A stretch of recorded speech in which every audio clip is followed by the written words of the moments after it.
Huh?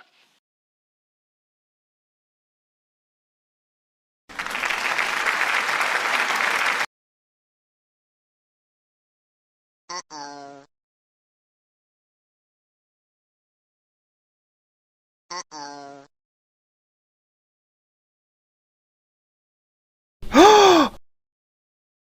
Ito na, din natin na video ng buong detalye nito no, dahil matagal natin ito naayos. Ngayon, okay na. Ito yung mga transistor na nasira dahil nga pag nilalakasan natin, namamatay ito at nasisibak sila. Dahil dyan, sa dami na yan, meron akong napansin itong IC ng surround. So, pag nilalakasan natin to ay bigla itong umiinit, no?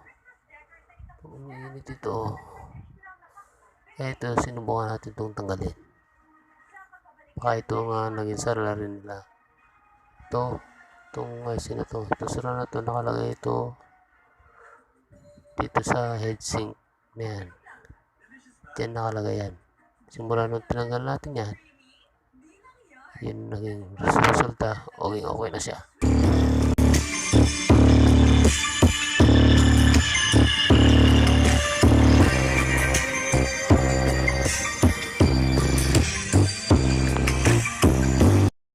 Kaya kung meron tayong na-encounter nito ng mga kalikot, nasa tuwing nilalakasan natin na nasisibak ang power transistor, ay subukan na natin tanggalin ng surround.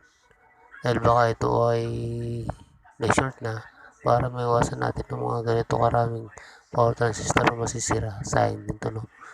Pag nabakapasan natin to, nang dahil dito sa IC ng surround na to, surround amplifier, tanggalin muna natin para mas maganda at para maging okay na siya.